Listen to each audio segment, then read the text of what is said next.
Welcome to Quality Coaching Academy. Which of the following types of force can do no work on the particle on which it option D 123 option D देखे 123 option D centripetal force always do zero work.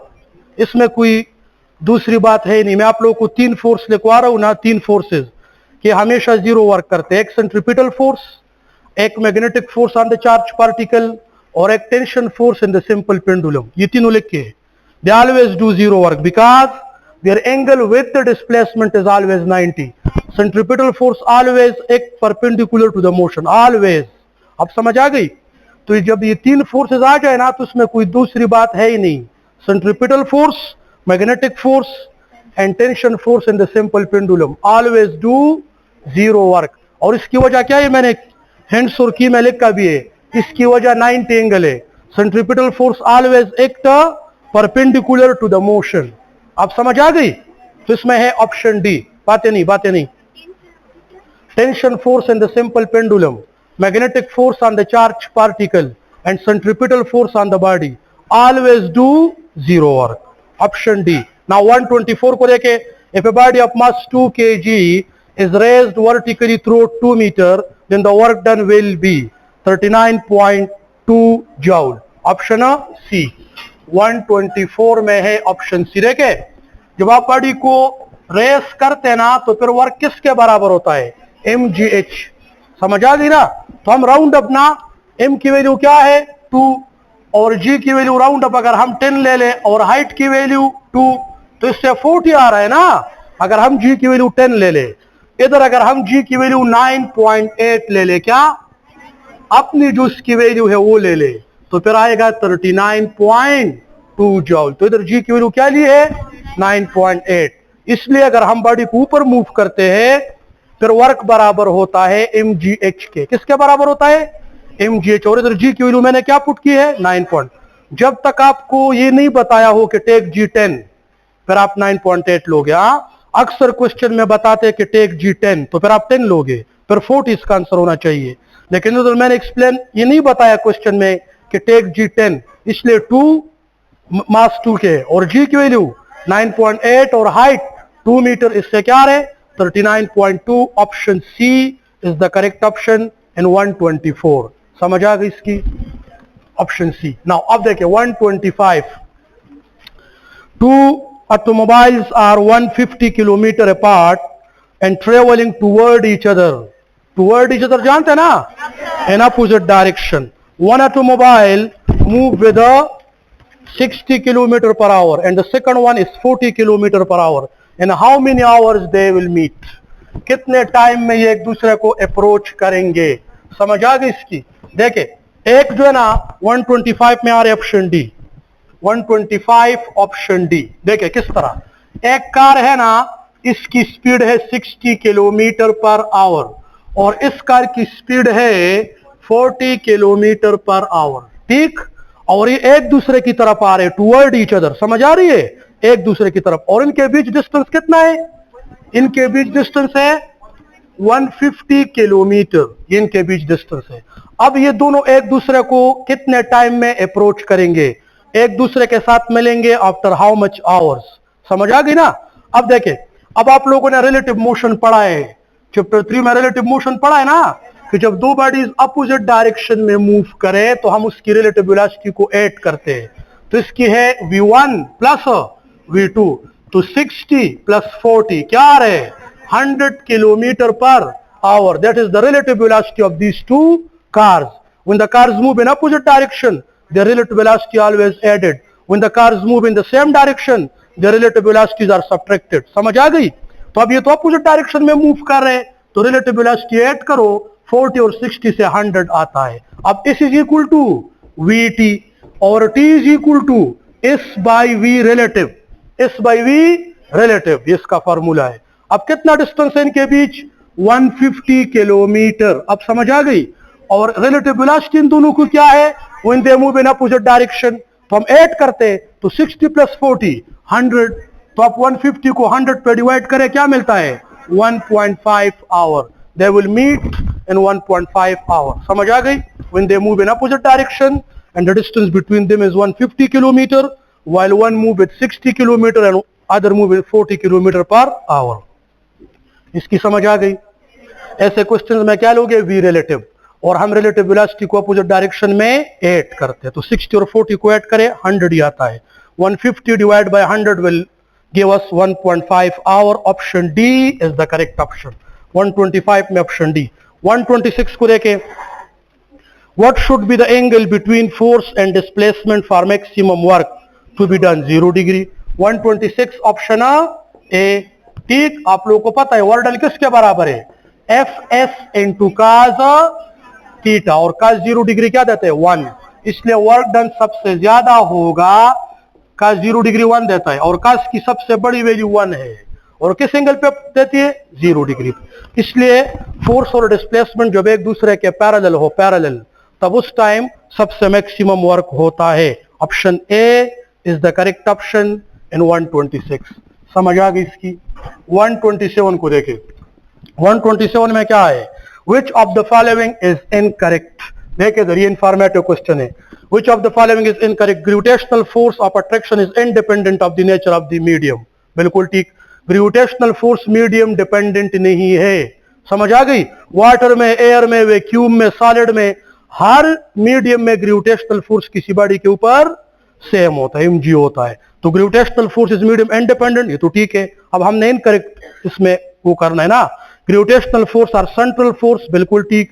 समझ आ गया ना? Centre of mass. तीसरा, gravitational force are non conservative, ये गलत है. Gravitational force is conservative force because it independent of the path followed by the body. Gravitational force is strictly conservative force. Option C is incorrect. 127 में कौन सा option ठीक है? Option सी. Incorrect statement कौन सा है? That is gravitational force is non conservative, ये incorrect है. Option C. नाउ 128 को देखें. The rate of change of momentum of the body equals to option A force. ठीक. 128 में क्या आ रहे हैं? Option A, delta P by delta T equals to F. अभी आप सबको पता है, और इंशाल्लाह आप टेस्ट में देखें ना, मेन टेस्ट मीटा में, इससे भी ज्यादा आसानी से क्यूज उसमें आ सकते हैं, इससे भी ज्यादा. समझ आ गई ना? सो आप लोगों को हम वही कुछ प्रोवाइड करते हैं ना जो आप लोगों के लिए रिक्वायर्ड है. इसमें आ रहे option A. 129, the acceleration due to gravity on the earth depends on size of the body, gravitational mass of the body, gravitational mass of earth. Option C. 129 option C. ये gravitational mass to confuse the student, बाकी तो gravitational मास वही होता है जो gravitational field में होता है. अब G की जो वैल्यू बात है नहीं, एक्सेलरेशन ड्यू टू ग्रेविटी ना G, it is equals to G me divided by r square. This is the equation for G. और इसमें पुटिंग करके आपको 9.8 मिलेगा. इसमें पुटिंग करके आपको क्या आंसर मिलेगा? 9.8. अब ग्रेविटेशनल एक्सेलरेशन जो है G, इसको हम कहते हैं ग्रेविटेशनल फील्ड स्ट्रेंथ, इसको हम कहते हैं ग्रेविटेशनल फील्ड इंटेंसिटी, इसको हम कहते हैं एक्सेलरेशन ड्यू टू ग्रेविटी. सारे इसके नाम है. अब ये किस पे डिपेंड कर रहे हैं? मास ऑफ द अर्थ और रेडियस ऑफ द अर्थ, इन दो फैक्टर्स पर डिपेंड करता. बॉडी के साइज पर डिपेंड नहीं करता, बॉडी के मास पर डिपेंड नहीं करता, अर्थ के साइज पर डिपेंड करता है और अर्थ के मास पर डिपेंड करता है. Size mean radius. साइज नहीं, ग्रेविटेशनल फील्ड ऑफ प्लेनेट ना, एक अर्थ का मास जो है ना, तो ठीक है ना, अर्थ के मास पर डिपेंड करेगा. अर्थ का मास बढ़ा तो जी की वैल्यू भी बढ़ जाएगी. अगर अर्थ का साइज किसी भी तरीके से श्रिंक हुआ या एक्सपेंड हुआ तब जी की वैल्यू में भी चेंज आएगी ना. देखे ना, तो प्लेनेट टू प्लेनेट तो डिफरेंट हो सकती है ना. सन का मास ज्यादा है, जी की वैल्यू ज्यादा है. मून का मास कम है अर्थ के कंपैरिजन में, तो जी की वैल्यू कम. तो किसी भी प्लेनेट की, सुन ले, किसी भी प्लेनेट की जी की वैल्यू डिपेंड करती है उस प्लेनेट के मास पे और उस प्लेनेट के साइज पे. तो ग्रेविटेशनल फील्ड किस पे डिपेंड कर रही है? मास of earth and radius of earth. Mass of the body पे डिपेंड नहीं कर रहे, या साइज ऑफ द बॉडी पे डिपेंड नहीं कर रहे. तो इसलिए तो हम कह रहे ना कि gravitational field depends on the gravitational mass of earth. तो कौन सा ऑप्शन इसमें ठीक है? Option C. 129 option C. Now 130 को देखे, बातें नहीं. if the mass and radius of the planet, if the mass and the radius of the planet are double, then the acceleration due to gravity on the surface of that planet become what? एक planet का मास भी double करो, उसका radius भी change करो, double करो, उस planet पे जी की वैल्यू पे क्या इफेक्ट आएगा? तो देखे इधर, जी इज इक्वल टू जी, ये तो ग्रेविटेशनल कांस्टेंट है, law of universal gravitational constant. ये क्या है? Mass of the planet. और ये क्या है?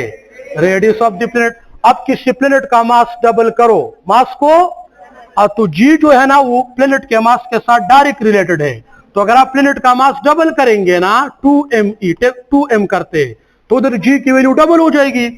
और फिर देखे जी की वैल्यू का आर के साथ क्या रिलेशन है? रेडियस ऑफ द प्लेनेट के साथ इनवर्स स्क्वायर। और इनवर्स स्क्वायर का ये मतलब होता है कि अगर आप रेडियस को डबल करेंगे तो जी की वैल्यू 4 टाइम कम होगी। कि अगर आप इसको जितना बढ़ाओगे ना, इसको जितना बढ़ाओगे उस टर्म का स्क्वायर लोगे, फिर जी की वैल्यू उतनी टाइम कम होगी। तो अगर मैं रेडियस को डबल करता हूं, साइज को डबल करता हूं, रेडियस को, तो अगर रेडियस डबल हो जाए तो 2 का स्क्वायर 4 है, तो जी की वैल्यू 4 टाइम कम हो जाएगी। इसको डबल करने से ये 4 टाइम कम हो जाएगी, इसको इनवर्स स्क्वायर कहते हैं, ठीक ना? तो अगर रेडियस डबल हुआ तो 2 का स्क्वायर क्या है?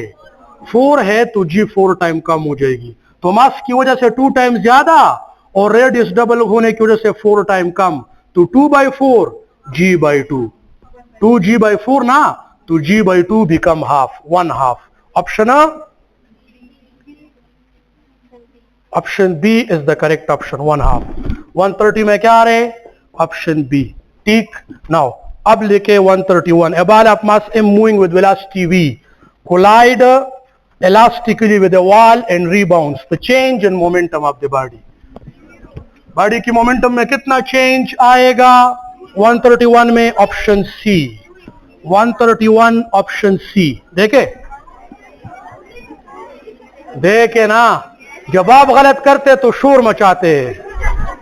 ये आप लोग के ना, ये आप लोग की जो है ना ये प्रोडक्ट, आप गलत करते रहा तो फिर शोर आप लोग करते हैं।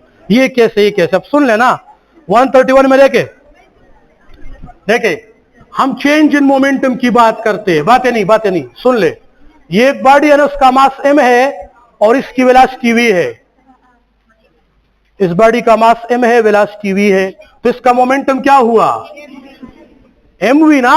अब इस mv मोमेंटम के साथ ये गया और वॉल को हिट किया और rebounce with the same speed, rebounce with the, समझ आ गई? तो इसका जो इनिशियल मोमेंटम है pi, वो है mv।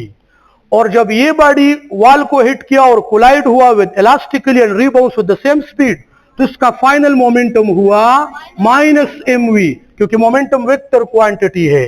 तो अगर आप जाने का मोमेंटम प्लस लोगे तो वापस आने का माइनस लोगे। अगर आप इनकमिंग जाने का मोमेंटम माइनस लोगे तो रीबाउंस का मोमेंटम प्लस लोगे। ये आप लोग की मर्जी, आप इसको माइनस लेते या इसको, ये आपकी मर्जी, लेकिन मोमेंटम वेक्टर क्वांटिटी है। तो एक का मोमेंटम जाने का प्लस लिया, वापस आने का माइनस लिया। क्यों माइनस लिया? वेक्टर नेचर की वजह से। समझ आ गई? अब सुन ले, आगे देखे। मैं तो नेट मोमेंटम की बात नहीं कर रहा, मैं चेंज इन मोमेंटम की बात कर रहा हूं। और चेंज इन मोमेंटम का क्या फार्मूला है? pf माइनस, ये तो आप सबको पता है, ये चेंज इन मोमेंटम का फार्मूला है कि नहीं? मोमेंटम में चेंज मालूम हम किस तरह करते हैं? Final minus initial. तो फाइनल मोमेंटम जो है ना वो है -mv। क्या है? और माइनस चेंज के फार्मूले में है, तो माइनस और इनिशियल मोमेंटम क्या है? -mv और -mv, -2mv, ये है कि नहीं? तो magnitude of the change in momentum 2mv आया कि नहीं? माइनस साइन तो डायरेक्शन को शो करते हैं, बाकी एक माइनस साइन चेंज के फार्मूला में और एक माइनस साइन अपोजिट डायरेक्शन के आने की वजह से, क्योंकि मोमेंटम वेक्टर क्वांटिटी है। तो ये जो ट्रिक है ना, ये सारे वेक्टर्स के लिए होगा। चेंज उसका डबल हो जाएगा। हाँ सुन ले इधर, सारे सुन ले। अगर मैं काइनेटिक एनर्जी की बात करूं तो 1/2 mv स्क्वायर, वापस पे नहीं, माइनस नहीं, प्लस 1/2 mv स्क्वायर। वो जाने का भी 1/2 mv स्क्वायर, वापस 1/2 mv स्क्वायर। फिर change in kinetic energy 0, change in kinetic energy 0, क्योंकि वो क्या है? स्केलर है। लेकिन चेंज इन मोमेंटम 0 नहीं, क्योंकि मोमेंटम वेक्टर है। तो अगर एक तरफ से ये बॉडी गई, उसका मोमेंटम mv, वापस आ रही है -mv, और एक माइनस साइन चेंज के फार्मूला में, तो change in momentum become 2mv। समझ आ गई इसकी? Option C is the correct option in 131। 132 को देखे, 132, a force of gravity on the projectile do dash work when the projectile ascending. Negative work. देखे, force of gravity can do zero work, positive work, negative work. It depends on the motion of the body. Force of gravity जो है ना वो positive work भी कर सकता है, negative भी, जीरो भी कर सकता है, ये डिपेंड करता है कि बॉडी किस तरह मूव करती है। प्रोजेक्टाइल जब असेंडिंग करता है ना तो ऊपर जाता है, और force of gravity is always downward. Ascending के दौरान प्रोजेक्टाइल ऊपर जाता है, against the force of gravity जाता है। फोर्स ऑफ ग्रेविटी हमेशा होती है डाउनवर्ड, और प्रोजेक्टाइल असेंडिंग करता है, असेंडिंग अपवर्ड को कहते हैं। What is the angle between F and S? 180, और वर्क किसके बराबर है? F S into cos 180। cos 180 किसके बराबर है? -1, तो क्या हुआ? Minus F S. The work done by the gravity is always negative when the body move upward, and the work done by gravity is always positive when the body move down, and the work done by gravity is always zero when the body move horizontally. horizontally जितने भी objects move करते उस पे gravity का work zero, ऊपर जितने भी objects move करते उस पे ग्रेविटी का वर्क नेगेटिव, नीचे जितने भी ऑब्जेक्ट्स आते हैं उस पे ग्रेविटी का वर्क पॉजिटिव। तो इसमें है negative, option B. 132 option B.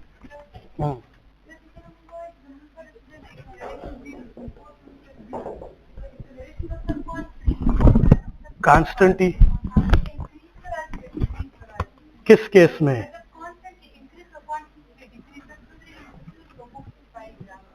तो आप डिस्कशन के बाद आप पूछ लेना, इधर जो एमसीक्यू में मसला हो तो आप बता सकते हैं, फिर जितने भी एमसीक्यूज है आप। हाँ, 131 में क्या आ रहे, 132 में क्या आ रहे? Option B.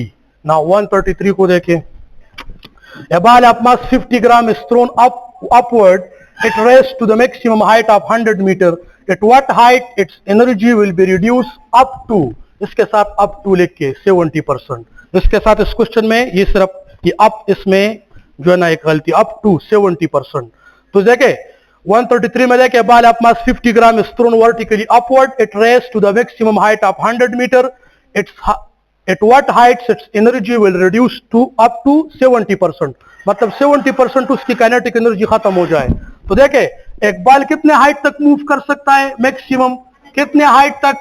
100 मीटर। तो जब ये मैक्सिमम 100 मीटर हाइट तक जाता है तो 100 मीटर हाइट पे इसकी काइनेटिक एनर्जी क्या? जीरो हो जाएगी ना। तो 100 मीटर हाइट पे काइनेटिक एनर्जी जीरो हो जाएगी। तो किस हाइट पे काइनेटिक एनर्जी 70% खत्म हो जाएगी? 70 मीटर ना। 70 मीटर हाइट पे काइनेटिक एनर्जी 70% लॉस हो जाएगी, और 100 मीटर हाइट पे काइनेटिक एनर्जी 100% लॉस हो जाएगी। मतलब 100 मीटर हाइट पे काइनेटिक एनर्जी 100% खत्म हो गई ना। हाईएस्ट पॉइंट पे काइनेटिक एनर्जी क्या होती है? जीरो। तो मतलब अगर 100 मीटर इसका मैक्सिमम हाइट है तो 100 मीटर पे इसकी काइनेटिक एनर्जी 100% खत्म, और 70 मीटर पे इसकी काइनेटिक एनर्जी 70% खत्म, और 60 मीटर पे 60 मीटर, और 50 मीटर पे 50 मीटर। वही ट्रिक है। तो इसमें क्या आ रहा है? Option D. 133 option D. 134, the SI unit of absolute potential energy. Absolute potential energy का पूछ रहा हूं। ऑप्शन ए 134 ऑप्शन ए, बिल्कुल जूल। देखिए आपको जिस एनर्जी का भी पूछ ले, सिर्फ नाम बदलने से एनर्जी का यूनिट चेंज नहीं होता। बस इसमें ये ट्रिक था। एब्सोल्यूट पोटेंशियल एनर्जी हो, ग्रेविटेशनल पोटेंशियल एनर्जी हो, इलेक्ट्रिक पोटेंशियल एनर्जी हो, मैग्नेटिक एनर्जी, जीव एनर्जी का वर्ड आया तो जूल ना। तो एब्सोल्यूट पोटेंशियल एनर्जी का यूनिट भी जूल है, सिर्फ पोटेंशियल एनर्जी का भी जूल। हर किस्म की एनर्जी का यूनिट जूल ही होता है। समझ आ गई इसकी? 134 ऑप्शन है। 135 को देखे। 135, a body moving at 2 meter per second can stop over the distance of x. If the kinetic energy of the body double, how long will it go before coming to rest if the retarding force remains same? Option B.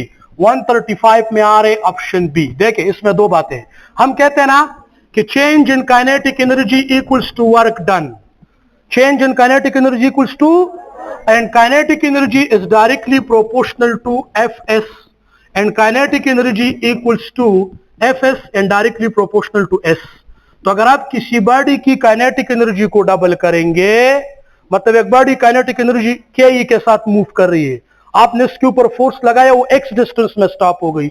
अगर मैं kinetic energy को double करूं ना, फिर वो 2x में stop होगी। तो बाय डबलिंग द काइनेटिक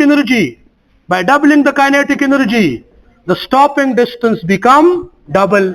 अब दूसरी बात भी सुन ले, अगर मैं स्पीड की बात करूं कि एक बॉडी v स्पीड के साथ जा रही थी 2 मीटर पर सेकंड के साथ, और वो स्टॉप हो रही थी कितना डिस्टेंस में, x डिस्टेंस में। अगर मैं स्पीड को डबल करूं, स्पीड को डबल करूं 4 मीटर पर सेकंड, तो स्पीड का x के साथ क्या रिलेशन है, या x का स्पीड के साथ क्या रिलेशन है, डायरेक्ट स्क्वायर। इधर देखे, काइनेटिक एनर्जी क्या है, 1/2 mv square is directly proportional to s। तो इसका v के साथ क्या रिलेशन है, डायरेक्ट स्क्वायर। मैं स्पीड को डबल करूं तो ये बॉडी फिर 4 टाइम्स ज्यादा डिस्टेंस में स्टॉप होगी, लेकिन अगर मैं काइनेटिक एनर्जी को डबल करूं तो ये बॉडी सिर्फ 2 टाइम में स्टॉप होगी। तो इसका काइनेटिक एनर्जी के साथ क्या रिलेशन है, ओनली डायरेक्ट, लेकिन इसका v के साथ क्या रिलेशन है, डायरेक्ट स्क्वायर। अगर काइनेटिक एनर्जी की जगह स्पीड होता कि when the speed of the body become double, फिर ये बॉडी स्टॉप होती 4x में, लेकिन अगर काइनेटिक एनर्जी डबल, फिर ये बॉडी स्टॉप होगी 2x में। समझ आ गई? इसमें है option B 135, option B 136। A projectile is thrown with the velocity u. The maximum possible range of projectile.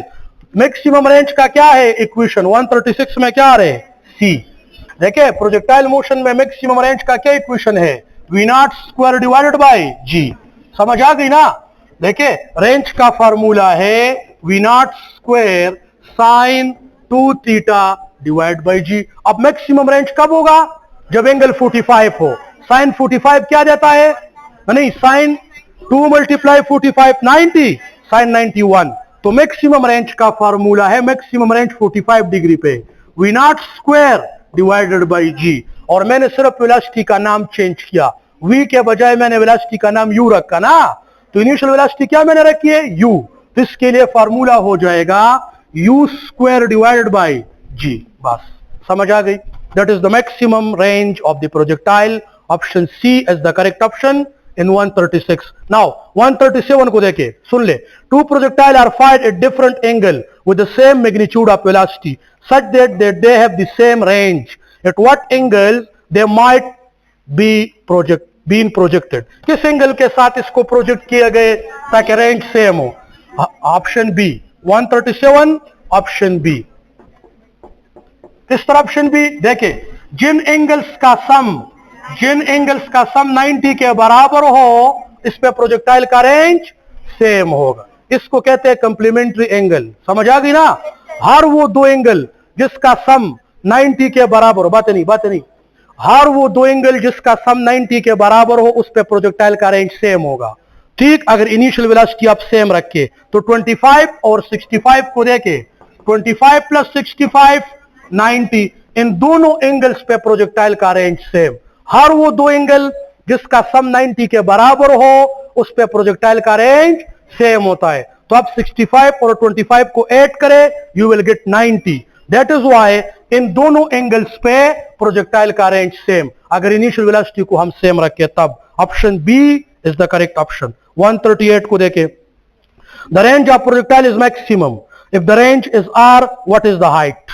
ठीक, इसमें आ रहे ऑप्शन डी 138, ऑप्शन डी। ये बात याद रखिए कि हाइट हमेशा रेंज से मैक्सिमम रेंज से 4 टाइम कम होता है, और मैक्सिमम रेंज हमेशा हाइट से 4 टाइम ज्यादा होता है। तो आपको अगर मैक्सिमम रेंज गिवन है r, तो हाइट बराबर होगा r/4 के। समझ आ गई? मैक्सिमम रेंज r है ना, तो हाइट बराबर होगा मैक्सिमम रेंज से 4 टाइम कम। और ये फार्मूला याद रखिए, ये फार्मूला सिर्फ मैक्सिमम रेंज के लिए एप्लीकेबल है, और मैक्सिमम रेंज किस एंगल पे होता है, 45 डिग्री पे। ये जो इक्वेशन मैंने लिखा है, ये एप्लीकेबल है किस एंगल पे, किसी और एंगल पे ये एप्लीकेबल नहीं है। ये सिर्फ मैक्सिमम रेंज के लिए। जब रेंज मैक्सिमम हो, और रेंज किस एंगल पे मैक्सिमम होता है, 45 पे, तो maximum range equals to 4h and h is equal to r maximum divided by 4। समझ आ गई? तो इसमें कौन सा है, रेंज मैक्सिमम हो तो हाइट बराबर होता है maximum range divide by 4। Option D is the correct option. 139 को देखे, when the displacement time graph is parallel to x axis then the slope must be देखे when a displacement time graph is parallel to x-axis the slope must be 0. 139 option C. देखे आपको ये journal बात है, journal कि आपको जब भी ये ग्राफ मिले, ये आपको ओम्स लॉ में मिलता है। सपोज ये फोटो इलेक्ट्रिक इफेक्ट में इस तरह ग्राफ आपको मिला, ये डिस्प्लेसमेंट टाइम ग्राफ में मिला, ये वेलोसिटी टाइम ग्राफ में मिला, ये एक्सेलरेशन टाइम ग्राफ में मिला, ये जिधर भी आपको इस तरह ग्राफ मिलता हो जो एक्स एक्सिस के पैरेलल हो, तो आप इसको फिर छोड़े कि किसका ग्राफ है, डिस्प्लेसमेंट टाइम ग्राफ है, वेलोसिटी टाइम ग्राफ है, समझ आ गई, या मोमेंटम टाइम ग्राफ है, जो भी है, जिसका भी ग्राफ है, लेकिन इसका शेप इस तरह हो, पैरेलल टू एक्स एक्सिस हो, तो इसका स्लोप हमेशा 0 होगा। क्योंकि हम स्लोप किस तरह मालूम करते हैं, हम स्लोप मालूम करते हैं Y F minus Y I X F minus, इसका Y F minus Y I का क्या मतलब है, final position of this graph along Y axis and initial position of this graph along Y axis. इस graph का final position Y axis पे किधर है, सपोज 2 मीटर पे, किधर, तो वाई एफ क्या हुआ 2 मीटर, और इस ग्राफ का इनिशियल पोजीशन वाई एक्सिस पे किधर है, वो भी 2 मीटर पे है, तो 2 मीटर माइनस 2 मीटर, आप समझ आ गई। तो जो भी ग्राफ वो एक्स एक्सिस के पैरेलल हो, इसका स्लोप हमेशा 0 होगा। Option C is the correct option. और इसमें इस बात को छोड़े कि ये डिस्प्लेसमेंट टाइम ग्राफ है कि वेलोसिटी टाइम ग्राफ है, इसको देखे कि ये एक्स एक्सिस के पैरेलल है, इसलिए इसका फाइनल पोजीशन भी वाई एक्सिस पे और इनिशियल पोजीशन भी वाई एक्सिस पे क्या होगा, सेम होगा, इसलिए इसका जो डिफरेंस आएगा वो 0 आएगा और स्लोप हमेशा 0 होगा। Option C is the correct option. 140 two bodies are dropped from different height h1 and h2, the ratio of their time taken to reach the earth, option C. 140 option C. देखे इधर time और height का क्या relation है, 140 option C. देखे इधर, देखे t is equal to 2h divide by g under root, किसी भी बॉडी को आप सर्टन हाइट से फॉल करे वो अर्थ तक कितने टाइम में पहुंचेगी, उसके लिए फार्मूला है 2h divide by g, 2h divide by, तो टाइम का हाइट के साथ क्या रिलेशन है, time is directly proportional to under root of height, time is directly proportional to what, और ये हमेशा ये होगा, कभी भी स्क्वायर के साथ रिलेशन नहीं है, हमेशा time is directly proportional to height. अब देखे एक बॉडी का हाइट कितना है h1 और दूसरे का h2, तो अगर हाइट की रेशो है h1 रेशो h2, तो टाइम की क्या रेशो होगी, h1 under root ratio h2 under root. क्यों, क्योंकि time is directly proportional to under root of height. आप समझ आ गई कि नहीं, ये आप पास पेपर में देख सकते हैं, ये बार बार मेडिकल पेपर में रिपीट हुआ है। ऑप्शन सी समझ आ गई, time is directly proportional to h under root. जब हाइट आपको गिवन है h1 रेशो h2, तो टाइम की रेशो होनी चाहिए h1 under root ratio h2 under root, option C. 140 option C. 141 को देखे, a particle move with uniform velocity, इधर देखे, which of the following statement about the motion of the particle is true, एक particle uniform velocity के साथ move करता है, कौन सा स्टेटमेंट ठीक होगा, इट्स स्पीड इज 0, फिर ये मूव किस तरह कर रहे, समझ आ गई ना, स्पीड तो यूनिफॉर्म वेलोसिटी के साथ जो बॉडी मूव करे इसका स्पीड तो 0 नहीं हो सकता। यूनिफॉर्म वेलोसिटी किसे कहते हैं कि बॉडी की स्पीड है 10 metre per second, 10 metre per second, 10 metre per second, और डायरेक्शन भी एक हो, इसको यूनिफॉर्म वेलोसिटी कहते हैं। No change in the speed, no change in the direction, that is called uniform velocity. तो अगर बॉडी यूनिफॉर्म वेलोसिटी के साथ मूव करती है, इसका स्पीड 0 नहीं हो सकता, स्पीड यूनिफॉर्म होगा। तो ऑप्शन ए में क्या है, speed 0, no, it's acceleration is 0। अब yes, option B is the correct option. 141 में क्या आ रहे, ऑप्शन बी। क्यों, देखे इधर, एक्सेलरेशन किसे कहते हैं, चेंज इन स्पीड और चेंज इन डायरेक्शन, ये अपने साथ लिख के, acceleration mean change in speed और चेंज इन डायरेक्शन। और यूनिफॉर्म वेलोसिटी किसे कहते हैं, no change in the speed, no change in the direction. तो जो भी बॉडी यूनिफॉर्म वेलोसिटी के साथ मूव करे उसकी स्पीड में भी चेंज नहीं आएगी, उसकी डायरेक्शन में भी चेंज नहीं आएगी। और जब स्पीड में चेंज ना हो और डायरेक्शन में चेंज ना हो तो फिर एक्सेलरेशन 0 होती है। क्यों, क्योंकि एक्सेलरेशन कहते हैं चेंज इन स्पीड को या चेंज इन डायरेक्शन को। और यूनिफॉर्म वेलोसिटी किसे कहते हैं, no change in the speed, no change in the direction. So when the body move with uniform velocity, the acceleration in the body is always or must 0. Option B. 141 option B. 142 को देखे, a car travel with the distance is on the straight road in 2 hours and then return to the starting point in the next 3 hours. Its average velocity must be, none of these, option D. Good. 142 में क्या आ रहे, D। देखे क्यों? क्योंकि आपको बता रहे ना कि बात नहीं, एक कार जो है ना वो ए पॉइंट से बी पॉइंट तक गया ना, जो ना साइड रोड पे या 2 आवर्स में वो कंप्लीट किया और फिर वापस स्टार्टिंग पॉइंट पे आया। ये जरूरी नहीं है कि इसी रोड पे आया हो, किसी दूसरे रोड पे आया, लेकिन किधर? स्टार्टिंग पॉइंट पे वापस आया और इसने लिए 3 hours to come back to the starting point. इसकी एवरेज वेलोसिटी क्या होगी? एवरेज वेलोसिटी के लिए हम फार्मूला पढ़ते हैं total displacement divided by total time. तो अब अगर बॉडी वापस अपने पॉइंट पे आ गई है, ये ए पॉइंट से बी पॉइंट तक गई 2 आवर्स लेके और बी पॉइंट से वापस ए पॉइंट तक आ गया 3 आवर्स का टाइम लेके, लेकिन वापस तो अपने पॉइंट पे आए, इसलिए इसकी टोटल डिस्प्लेसमेंट क्या है? टोटल डिस्प्लेसमेंट 0 है। 0 divide by anything 0। The average velocity of this body must be 0। Average speed इसका हो सकता है लेकिन एवरेज वेलोसिटी नहीं हो सकती। क्यों? क्योंकि बॉडी वापस अपने पॉइंट पे आ गई है और जो भी बॉडी वापस अपने पॉइंट पे आ जाए इसका टोटल डिस्प्लेसमेंट 0 होता है। Option D is the correct option, none of these. 143 को देखे, which of the following statement related to the Newton third law is not correct? 143 में कौन सा स्टेटमेंट न्यूटन थर्ड लॉ के मुताबिक करेक्ट नहीं है? ऑप्शन डी को देखे, 2 forces must be on same type mean के जो एक सेंट्रल फोर्स हो दूसरा भी सेंटर, एक ज्यादा हो दूसरा भी ज्यादा होगा। ऑप्शन है तो ठीक है। The forces must act on different bodies, yes.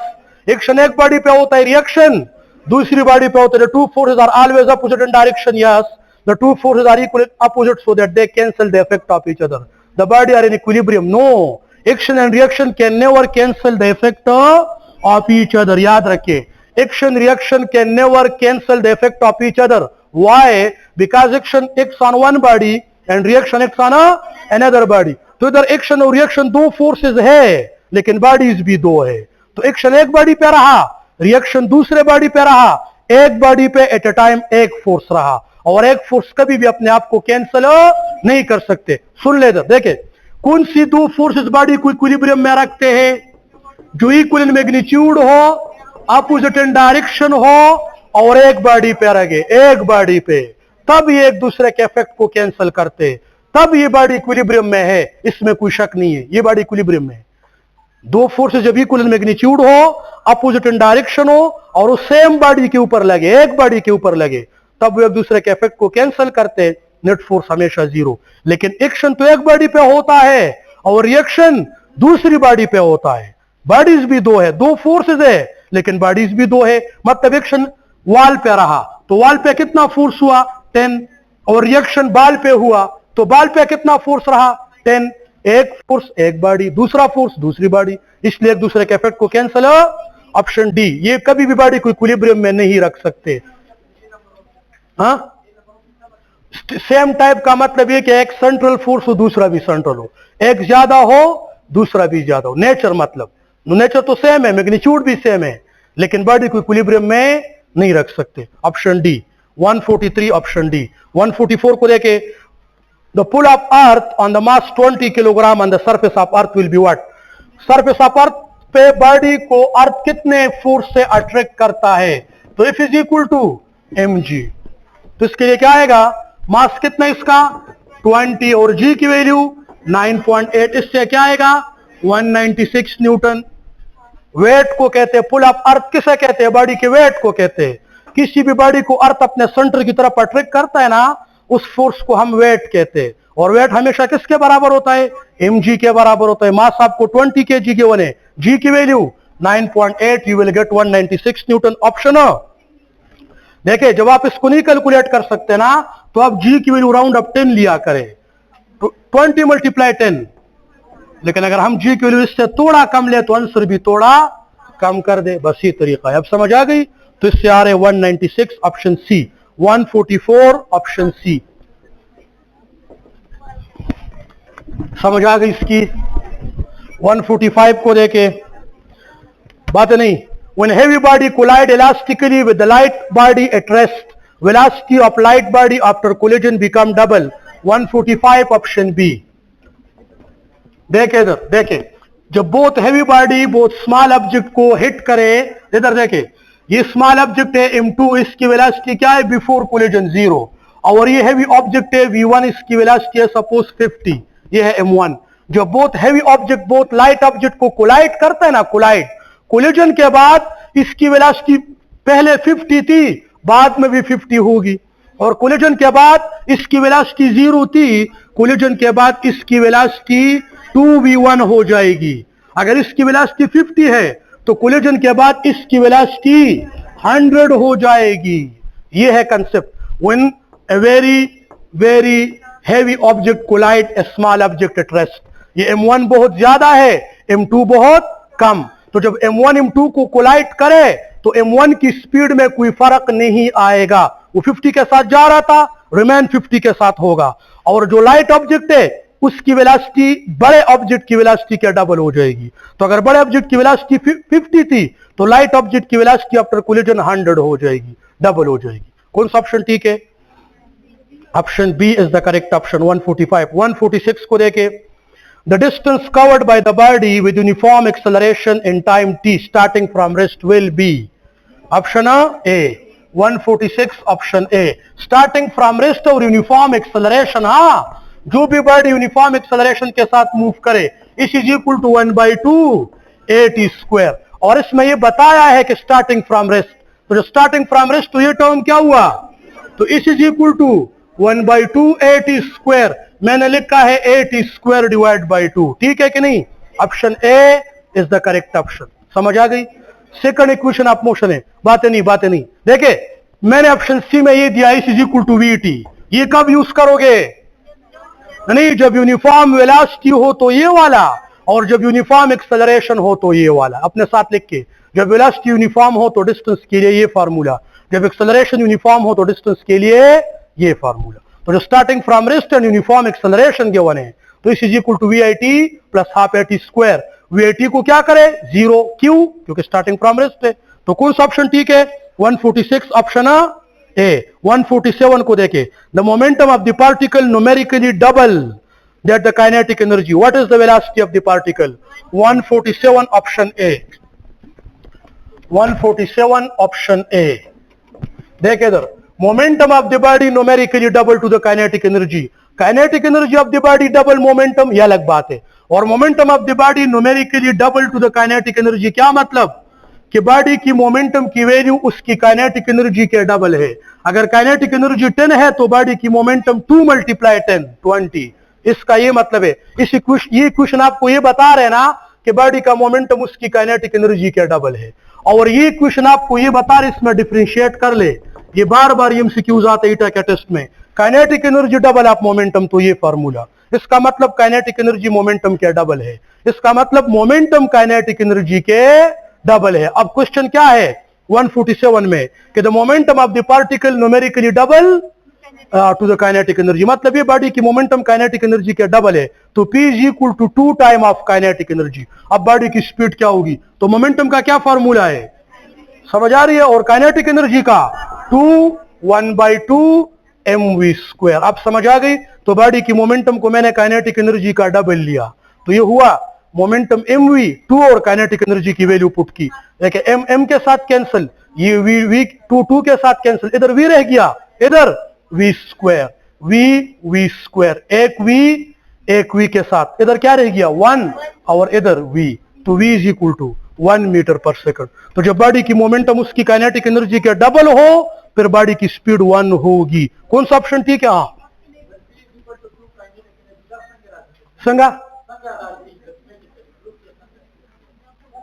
अब आप एक बॉडी का मास 10 ले ले, 1 ले ले, 50 ले ले, 1000 ले ले, उसकी स्पीड को 1 रख के इसका मोमेंटम मालूम करे, काइनेटिक एनर्जी मालूम करे, मोमेंटम काइनेटिक एनर्जी का डबल आएगा। अब आप प्रूव करें, बॉडी की स्पीड 1 ले ले, बॉडी का मास जो भी आपकी मर्जी, और पुटिंग करे, मोमेंटम डबल आएगा।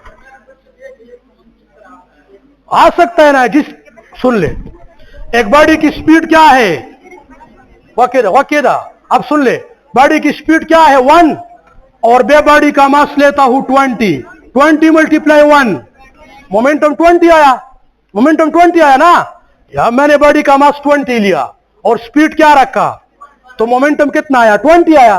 अब देखें मैं काइनेटिक एनर्जी मालूम करता हूं। बॉडी की 1/2 मास कितना लिया और स्पीड क्या लिया 1। तो देखिए क्या आया kinetic energy, momentum kinetic energy का डबल आया कि नहीं आया? मोमेंटम 20 आया, काइनेटिक एनर्जी 10 आया। तो सुन ले, ये बात अपने साथ सुन ले कि जिस बॉडी की स्पीड 1 हो 1, तो इसकी मोमेंटम उसकी काइनेटिक एनर्जी के डबल आएगा ऑलवेज ऑलवेज।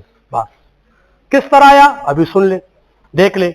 मोमेंटम मैंने बॉडी की स्पीड मैंने 1 ली और मास आपकी मर्जी, आप 20 ले 50 ले 100 जो भी ले, लेकिन स्पीड क्या रखे 1। फिर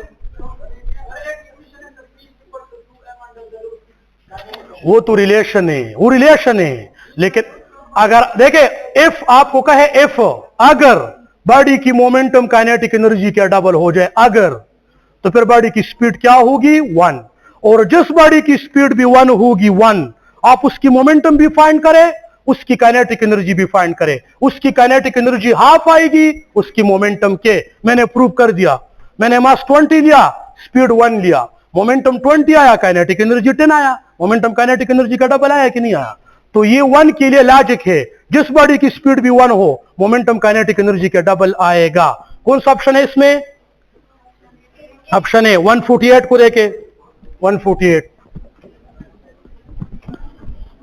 अब टाइम नहीं है ना, अब दूसरे टीचर्स भी अब वेट कर रहे हैं ना, टाइम नहीं है, वरना मैं आपको और भी इसको डिस्कस करता, अब टाइम नहीं है। बाकी मैंने प्रूव कर दिया आप लोग की। 148 को देखे, a force of 10 newton displace the body by 6 metre in 3 second, the power of the agency none of these. 148 D Q power किसके बराबर है एफ वी, और एफ ओवर वी किसके बराबर है एस बाई टी। ये पावर का formula है। फोर्स कितना है बॉडी के ऊपर? बॉडी के ऊपर फोर्स कितना है 10, और वो कितना डिस्प्लेसमेंट कवर कर रही है 6 मीटर, कितने टाइम में 3 सेकंड में। 10 मल्टीप्लाई 6/3 2 मल्टीप्लाई 10 20 इसमें है। Option D is the correct option, none of this. बात है नहीं। 149 को देखे, two projectile are projected with the same velocity but their angle of projection is 45 minus theta 45 plus theta. The horizontal range must be in the ratio of what? 149 को लेके 1:1, option C. 149 option C. देखो गोरे, देखे इधर, एक projectile को हमें ये पता है ना, देखे हमें ये पता है कि जिन दो एंगल्स का सम 90 के बराबर हो उस पे प्रोजेक्टाइल का रेंज सेम होता है, तो हमें पता है। अब एक एंगल कितनी है? एक एंगल 45 माइनस थीटा, और दूसरी एंगल कितनी है 45 प्लस थीटा। इन दोनों को मैंने क्या किया ऐड किया, तो इससे क्या आ रहा है 45 minus theta plus 45 plus theta से क्या आ रहा है 90 आ रहा है कि नहीं? तो फिर इन दोनों एंगल्स पे रेंज क्या होगा सेम। देखिए इस एंगल पे 45 डिग्री माइनस थीटा और इस एंगल पे 45 डिग्री प्लस थीटा। एक प्रोजेक्टाइल को इस एंगल से फायर किया, एक प्रोजेक्टाइल को इस एंगल से फायर किया, दोनों प्रोजेक्टाइलों का रेंज सेम होगा। क्या होगा? क्यों सेम होगा? क्योंकि इन दोनों का आप ऐड करें, इसका सम 90 के बराबर आता है। और हर वो पेयर, सुन ले, हर वो पेयर ऑफ एंगल जिसका सम 90 के बराबर हो उस पे प्रोजेक्टाइल का रेंज सेम होता है। इसलिए इस पे अगर रेंज आर है तो इस पे भी रेंज आर है। इस पे अगर रेंज 100 मीटर है तो इस पे भी रेंज 100 मीटर, और रेंज की क्या रेशो आएगी? समझ आ गई इसकी? Option A, option C is the correct option. 149 option C. हाँ, ये तो आप लोगों को कंफ्यूज करने के लिए। आप थीटा अपने आप से ले, आप मुझे एक थीटा बता दे, एक वैल्यू बता दे, थीटा की एक वैल्यू बता दे। शाबाकना, थीटा की एक वैल्यू बता दे। क्या 15। थीटा 1 क्या है 45 माइनस थीटा, 45 माइनस 15 क्या देता है? ठीक। और थीटा 2 क्या है 45 प्लस थीटा, 45 प्लस 15। 60 और 30 पे रेंज सेम होता है कि नहीं? उस पुश हुई तासुदा से मुख्तल का ना। हाँ, तो इसमें आ रहे ऑप्शन सी 150 को देखे। थीटा आप लोगों की मर्जी, आप वैल्यू पुट करें थीटा में आपके पास 90 ही आएगा। तो इसमें है 150 को देखे, the slope of VT graph, acceleration इसमें तो एक्सप्लेनेशन की कोई जरूरत ही नहीं है। और 151, when the speed of the body become half, then the momentum and kinetic energy become what? Half and 1/4. Option C. देखो गोरे, बॉडी की स्पीड को हाफ करे तो मोमेंटम क्या हो जाएगा? बात नहीं। बॉडी की स्पीड को हाफ करे तो मोमेंटम हाफ, लेकिन बॉडी की स्पीड को हाफ करे ना तो काइनेटिक एनर्जी, वेरी गुड, क्योंकि काइनेटिक एनर्जी का स्पीड के साथ क्या रिलेशन है? Kinetic energy is directly proportional to square of the speed. तो अगर आप बॉडी की स्पीड को हाफ करते तो फिर आप हाफ का स्क्वायर लेंगे। क्या लेंगे? तो जब आप स्पीड को हाफ करेंगे तो v square divide by 2 square 4 आता है। काइनेटिक एनर्जी 4 टाइम कम, और मोमेंटम का स्पीड के साथ डायरेक्ट रिलेशन है, स्पीड हाफ मोमेंटम हाफ।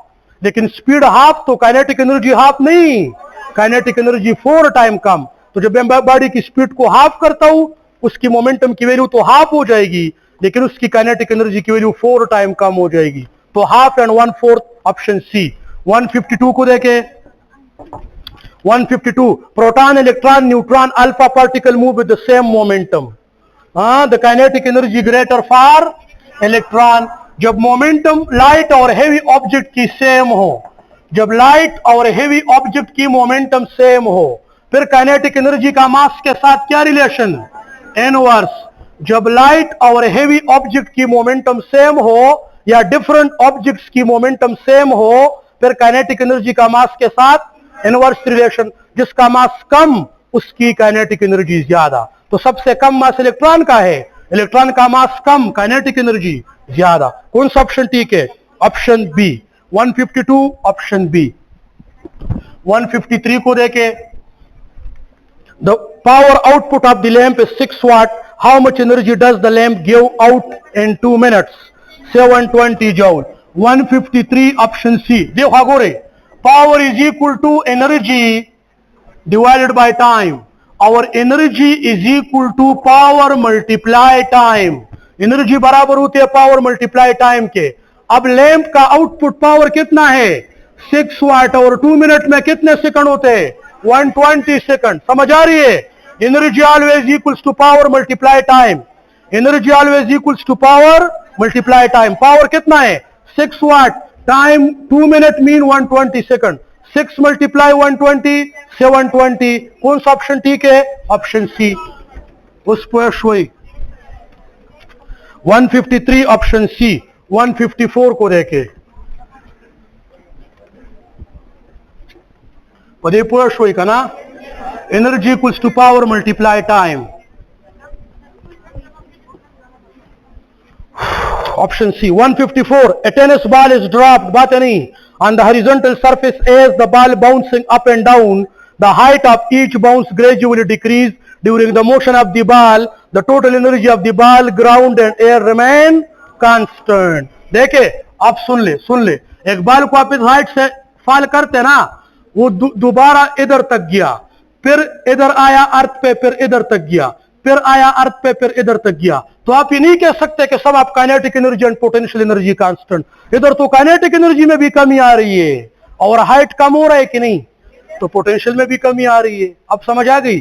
तो अगर ये बॉल अर्थ को हिट करते और हर बाउंसिंग पे उसकी हाइट में कमी आ रही है, पोए गई, तो हाइट भी कम हो रहा है और स्पीड भी कम हो रहा है, तो काइनेटिक एनर्जी भी कम हो रही है और पोटेंशियल एनर्जी भी कम। तो टोटल मैकेनिकल एनर्जी नहीं, कौन सी एनर्जी कांस्टेंट होगी इसमें? इसमें आप कहेंगे ना, इसमें है the total energy of the ball, ground and air remain constant. Option D. 154, option D. Now 155, the speed of the particle increase uniformly when the net force on the particle remain, option B, uniform constant. बात नहीं, फिर आप लोगों ने शोर मचाया ना, फिर गलत किया है। 0 metre per second, 10 metre per second, 20 metre per second, 30 metre per second, 40 metre per second. इधर देख, इधर ये बॉडी की स्पीड में यूनिफॉर्म इंक्रीज आ रहा है कि नहीं? 10 का आ रहा है ना, इस बॉडी की स्पीड में यूनिफॉर्म इंक्रीज आ रहे, 0 से 10, 10 से 20, 20 से 30, 30 से 40। कितना इंक्रीज आया, कितना इंक्रीज आया, कितना इंक्रीज आया? और स्पीड में इंक्रीज का नाम क्या है? एक्सेलरेशन। तो बॉडी की स्पीड में तो यूनिफॉर्म इंक्रीज आ रहे, लेकिन एक्सेलरेशन तो कांस्टेंट है। स्पीड में इंक्रीज का नाम क्या है? एक्सेलरेशन ना। तो इधर देखे, स्पीड 0 से 10 हो गई तो एक्सेलरेशन 10 है कि नहीं? और फिर 10 स्पीड 10 से 20 हो गई, कितना चेंज आया? तो एक्सेलरेशन क्या हो गई? फिर स्पीड 20 से 30 हो गई, कितना चेंज आया? और चेंज को हम क्या कहते हैं? एक्सेलरेशन। फिर स्पीड 30 से 40 हो गई, कितना चेंज आया? और चेंज को हम क्या कहते हैं? तो अगर बॉडी की स्पीड में कांस्टेंट इंक्रीज आ रहा है तो एक्सेलरेशन रिमेन कांस्टेंट, और when the acceleration remain constant the force remain constant. अब समझ आ गई कि नहीं? तो अगर ये स्पीड की जगह एक्सेलरेशन होता, ये स्पीड की जगह क्या होता? एक्सेलरेशन इंक्रीजेज यूनिफॉर्मली तो फोर्स इंक्रीजेज यूनिफॉर्मली। ये तो मैंने स्पीड लिखा है, स्पीड इंक्रीजेज यूनिफॉर्मली। तो जब स्पीड यूनिफॉर्मली इंक्रीज होता है तो एक्सेलरेशन यूनिफॉर्म होता है, और जब एक्सेलरेशन यूनिफॉर्म होता है तो बॉडी के ऊपर नेट फोर्स यूनिफॉर्म होता है, आर कांस्टेंट। Option B. कौन सा ठीक है? Option B. बिल्कुल भी यही ऑप्शन होता, ऑप्शन बी। लेकिन अगर ये एक्सेलरेशन होती, एक्सेलरेशन इंक्रीजेज यूनिफॉर्मली, फिर आप लोग की ऑप्शन ठीक होती, ऑप्शन ए। ये तो मैं स्पीड या वेलोसिटी की बात करता हूं। बॉडी की स्पीड या वेलोसिटी में यूनिफॉर्म इंक्रीज आ रहे तो एक्सेलरेशन क्या हो गई? यूनिफॉर्म। और जब एक्सेलरेशन यूनिफॉर्म हो तो बॉडी के ऊपर नेट फोर्स यूनिफॉर्म होता है। अब समझ आ गई?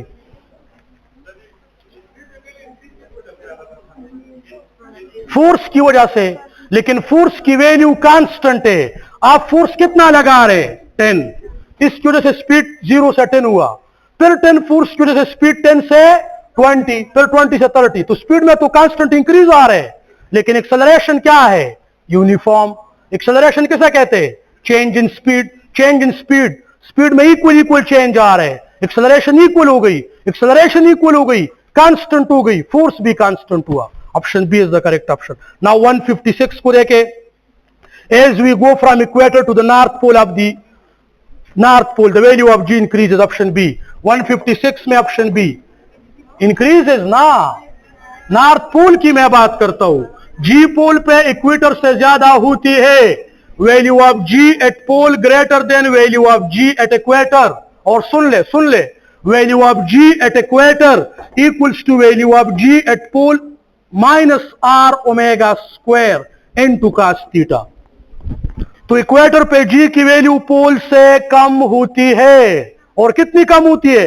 Are omega square time. इसका मतलब कि नॉर्थ पोल पे आप आ रहे, पोल इक्वेटर से पोल की तरफ आ रहे, तो पोल पे वैल्यू ऑफ जी ज्यादा, इक्वेटर पे वैल्यू ऑफ जी कम। आप क्वेश्चन को देखे, आप बॉडी को इक्वेटर से पोल की तरफ ला रहे तो वैल्यू ऑफ जी में इंक्रीज ही आएगा। ऑप्शन आ बी। 157 को देखे, absolute potential energy of the object at infinite height must be zero. Absolute potential energy किधर जीरो होती है? दो जगहों पे, सेंटर ऑफ अर्थ पे और ग्रेविटेशनल फील्ड से बाहर। ग्रेविटेशनल फील्ड से बाहर पॉइंट को इनफाइनाइट पॉइंट कहते हैं। देखो गोरी, ये है अर्थ, ये है अर्थ सेंटर, ये है अर्थ ग्रेविटेशनल फील्ड। इधर देखे, एब्सोल्यूट पोटेंशियल एनर्जी दो जगहों पे जीरो होती है। जिधर जी की वैल्यू जीरो हो, जी की, तो देखे सेंटर ऑफ अर्थ पे जी की वैल्यू क्या, और ग्रेविटेशनल फील्ड से बाहर जी की वैल्यू क्या, और ग्रेविटेशनल फील्ड से बाहर जितने भी पॉइंट्स है उसको हम इंफिनिटी कहते हैं। तो वैल्यू ऑफ जी या एब्सोल्यूट पोटेंशियल एनर्जी किधर जीरो होती है? सेंटर ऑफ अर्थ पे और ग्रेविटेशनल फील्ड से बाहर, इंफिनिटी पे। Option A 157 option A, absolute potential energy infinity पे ग्रेविटेशनल फील्ड के बाहर जीरो होती है, और ग्रेविटेशनल फील्ड के बाहर पॉइंट को हम इंफिनिटी कहते हैं। समझ आ गई इसकी? 158, a body is falling freely under the action of gravity, alone in vacuum. Which of the following quantity remain constant during the fall? Kinetic energy, potential energy, total mechanical energy. 158 में क्या है? C। जब body fall करती है तो potential energy में कमी आती है ना, क्योंकि हाइट लॉस होता है, और काइनेटिक एनर्जी में इजाफा होता है क्योंकि स्पीड गेन होता है। बॉडी ऊपर से नीचे आती है, हर सेकंड बाद स्पीड में 10 का इजाफा होता है।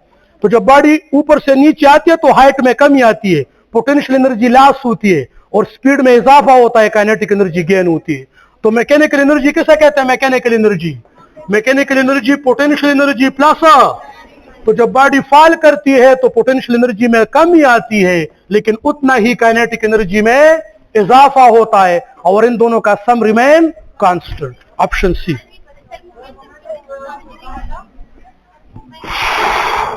इसके लिए क्लास चाहिए, क्लास। अब ये डिस्कशन है टेस्ट का। ये कहते हैं मोमेंटम में क्यों कांस्टेंट नहीं है? मोमेंटम किसके बराबर है? तो जब बॉडी फ्री फॉल मूव करती है तो स्पीड है 0, इधर क्या है 10, इधर क्या है? फ्री फॉल बॉडी आप किसे कहते हैं? जिसमें हर सेकंड बाद स्पीड में 10 का इजाफा हो। फ्री फॉल मोशन उस मोशन को कहते हैं जिसमें बॉडी की स्पीड में हर सेकंड बाद 10 का इंक्रीज आ जाए। तो जब स्पीड में 10 का इंक्रीज आ रहा हो तो मोमेंटम में भी इंक्रीज आ रहा है ना। Momentum not constant. The sum of kinetic energy and potential energy is always remain constant.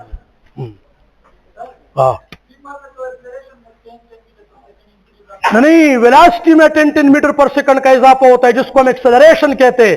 Free fall motion में एक्सेलरेशन कांस्टेंट होती है और वेलोसिटी में 10 का इजाफा होता है। अभी ये पॉइंट अपने साथ रख के डिस्कशन के बाद डिस्कस करते हैं। 159, if the momentum of the body increase in time the kinetic energy increase in square time. 159 option D. देखे इधर, अगर बॉडी की मोमेंटम को इन टाइम बढ़ाओ तो उसकी kinetic energy in square time, क्योंकि काइनेटिक एनर्जी किसके बराबर है? P square divided by 2m। तो अगर मैं मोमेंटम को इन टाइम बढ़ाऊं ना, मोमेंटम को इन टाइम बढ़ाऊं, काइनेटिक एनर्जी का मोमेंटम के साथ क्या रिलेशन है? काइनेटिक एनर्जी का मोमेंटम के साथ डायरेक्ट स्क्वायर का रिलेशन है। तो अगर मैं मोमेंटम को इन टाइम बढ़ाऊं तो kinetic energy in square time बढ़ जाएगी, फिर आप उस वैल्यू का स्क्वायर लोगे।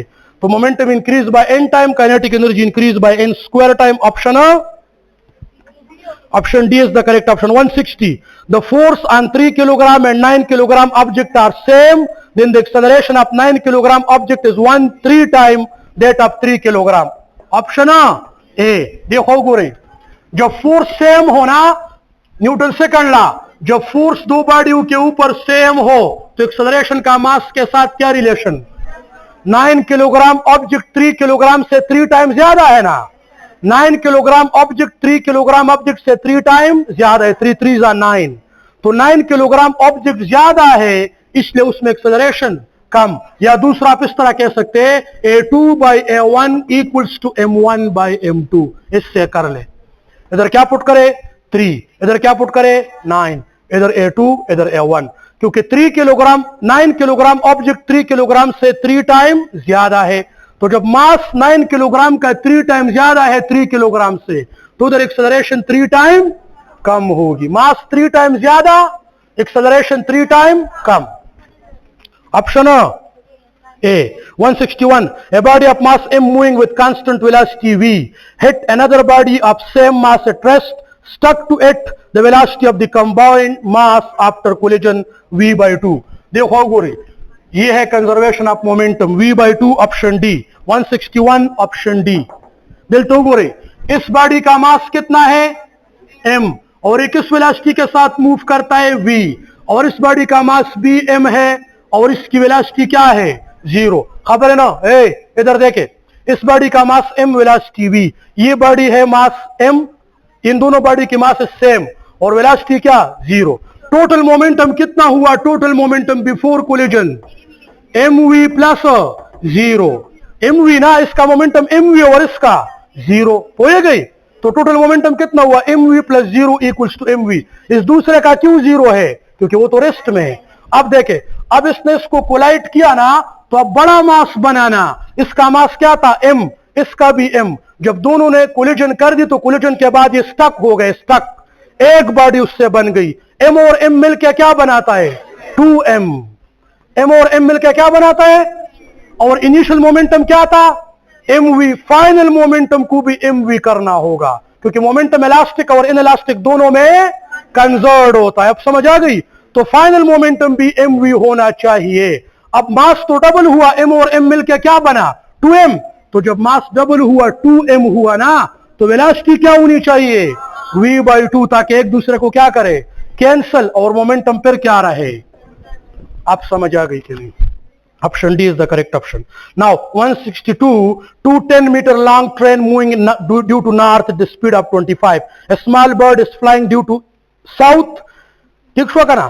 A little above the train with the speed of 5. The time taken by the bird to cross the train. वही बात है, ट्रेन की स्पीड क्या है? ट्रेन की स्पीड क्या है? ट्रेन की स्पीड है 25 मीटर पर सेकंड और ये साउथ नॉर्थ की तरफ जा रहे हैं। और बर्ड की स्पीड क्या है? 5 मीटर पर सेकंड और ये किस तरफ जा रहे हैं? साउथ। तो रिलेटिव वेलोसिटी क्या हो गई? रिलेटिव v1 प्लस, क्योंकि अपोजिट डायरेक्शन में ना, ट्रेन नॉर्थ की तरफ जा रहे हैं और बर्ड उसके ऊपर साउथ की तरफ जा रहे हैं। तो टोटल वेलोसिटी, रिलेटिव वेलोसिटी क्या हो गई? v1 प्लस v2, 25 प्लस क्या मिलेगा?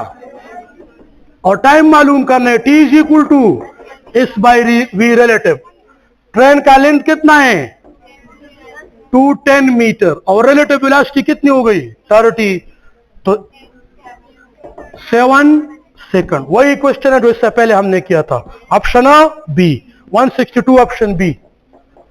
163 को देखे, in elastic collision in one dimension, if the body collide against the body B of equal mass at rest, then body A become at rest. Option D 163D। देखो गुरे वाक्य रे, इसका concept explain करता हूं।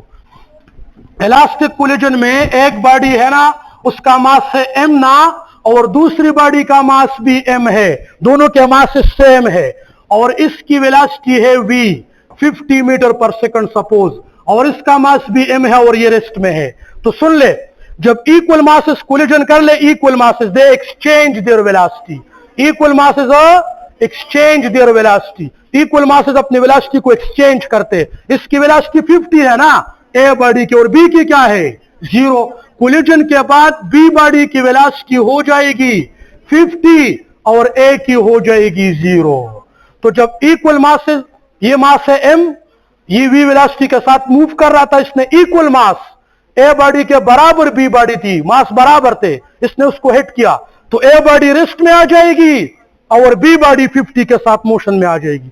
तो equal masses exchange their velocities. Option D. तो A body rest में आ जाएगी और बी बॉडी मोशन में। Option D 164, 1 kilowatt hour equals to 3.6 into 10⁻⁶ joule. Option A. ये तो पता है ना, 164 में ऑप्शन ए। 165 को देखे, a car accelerate toward health station, the kinetic energy and potential energy of the body increases, दोनों इंक्रीज। सुन ले, व्यायाम गलत करे वाक्य रे। ए कार, बात नहीं, ए कार एक्सेलरेट मीन व्हाट? तेज हुआ, कार तेज हुआ, तेज हुआ तो काइनेटिक एनर्जी बढ़ी और हिल स्टेशन मीन ऊपर जा रहे, पोटेंशियल एनर्जी भी बढ़ गई। Option B. ले वनो तो ठीक है ना। Car accelerate mean what? Car की स्पीड में इजाफा हुआ, तो स्पीड में इजाफा मीन काइनेटिक एनर्जी बढ़ी ना, और वो हिल स्टेशन की तरफ जा रहे, ऊपर जा रहे, पोटेंशियल एनर्जी भी बढ़ी। Option B 165 B. 166 को देखे, ए फोर्स ऑफ 6 न्यूटन, खबर है ना, ए force of 6 Newton x on A mass of 1 kg which acquire the velocity of 30 meter per second in time how much? 5 seconds. Option C. देखो गुरे, vf is equal to vi plus at। बात नहीं, a force ने body को accelerate किया, मतलब ये body initial क्या थी? रेस्ट में। तो टाइम किसके बराबर हो? vf डिवाइडेड बाय a, क्योंकि एक्सेलरेट हो गई तो इनिशियली वो तो रेस्ट में थी, और vf is equal to at और t is equal to vf by a। कितनी स्पीड के साथ एक्सेलरेट हो गई? 25 मीटर पर सेकंड ना, 30। और a की वैल्यू किस तरह मालूम करोगे? F over m। a is equal to force कितना लग रहा है बॉडी के ऊपर और मास कितना है? 1 kg। तो एक्सेलरेशन कितनी हो गई? 6। तो टाइम 30/6, 5। अब समझ आ गई? Option C 166, option C. अब समझ आ गई इसकी ना? तो इससे आप मालूम करें एक्सेलरेशन F और M से, और फिर VF is equal to VI plus AT में पुट करें, T is equal to VF by A, v है 30, ए हो गई 6, 30 by 6 5, option C. 167, the two bodies of mass m1 and m2 are initially at rest. If force act on both the bodies for the same time, then which quantity will equals for both body? Momentum. Momentum will always conserve for elastic and inelastic. और दूसरी बात सुन ले, दोनों की momentum में equal increase आएगा. क्यों? क्योंकि मोमेंटम में चेंज किसके बराबर है? Force multiply time. और फोर्स भी दोनों बॉडियों पे सेम लगा और सेम टाइम में लगा. फोर्स भी दोनों बॉडियों पे सेम लगा और इक्वल टाइम के लिए लगा. तो change in momentum for both the object must be same. Option C is the correct option. इसमें है C. 168, the height of the tower when the stone drop from it reach the ground in 5 second. Tower का height कितना होगा जब उससे हम stone नीचे fall करें तो 5 सेकंड में पहुंचता है. तो जब देखे मैं टावर से स्टोन को फॉल करता हूं तो इनिशियल वेलोसिटी स्टोन की 0 हो गई. तो आप इधर क्या रखे? 0. और हाइट मालूम करना है इसकी जगह, और 1/2 ए की जगह क्या पुट करो? जी, क्योंकि नीचे आ रहे हैं ना. तो फ्री फॉल मोशन है 1/2 10, और कितने टाइम में पहुंचा? 5 सेकंड में. तो 1/2 10, 5 और 5 स्क्वायर 25. क्या आएगा? 125 metre is the height of the tower. Option B. 168 option B. 169 को देखे. The velocity of the ball at highest point when thrown vertically upward is a 0. Option D. देखे, आप बॉडी को ऊपर थ्रो करे तो पता है ना, 50 के साथ थ्रो करे तो 40, 30, 20, 10 और लास्ट में वेलोसिटी 0. Option D. 170 को देखे, बात नहीं. 170, 60 kilogram object fall from 100 metre height. Its kinetic energy at 60 metre height. ये 176 इसमें आ रहे हैं ना, ये गलती से हुआ है. बाकी क्वेश्चन ये है 60 kilogram object fall from 100 metre height, its kinetic energy at 60 metre. Kinetic energy का ये फार्मूला लिख के mgh1 माइनस h2. किसी बॉडी को आप सर्टेन हाइट से फॉल करें और उसकी काइनेटिक एनर्जी मालूम करनी है तो मास कितना है? 60, g की value 10, h1 height 100 metre, h2 60. तो देखिए 60 multiply 10 600, 100 minus 60 40, 4 multiply 6 24, 1 2 3 24 kilo joule, 24,000 joule, 24 kilo joule. Option A. 170 option A. 171, the relation between distance and displacement. Distance greater than or equals to displacement. 171b ये तो सबको पता है ना. Distance greater than or equal to displacement. The momentum of electron having mass 9.1 into 10 to the power 31 and velocity 2 into 10 to the power 7, 1.19 into 10 to the power 24, 22, 1.1 into 10 to the power 23. Option A. इस तरह P is equal to mv. बस ये तो आसान है ना, इसमें putting करना. Option A. 173, a truck with mass 2500 kg traveling with the acceleration of 5 meter per second square खबर है ना, hit a scooter. The force, what force does the truck experience? F is equal to ma. मास कितना है? 2500, acceleration 5. इससे क्या आएगा? 12500 Newton. तो देखें इतना फोर्स जो है ना, ट्रक का मास इतना है, एक्सेलरेशन इतनी है, इतना फोर्स ट्रक स्कूटर के ऊपर भी लगाएगा और इतना फोर्स स्कूटर ट्रक के ऊपर भी लगाएगा. Action and reaction are equal in magnitude. 12500 newton option A. 173 option A. 174, the work energy equation can be represent FDC. C. 174 option C. ये पता है ना, इसको वर्क एनर्जी प्रिंसिपल कहते हैं कि work is equal to change ना kinetic energy. Final kinetic energy minus equals to work done. और वर्क किसके बराबर है? 175 second last. When the arrow is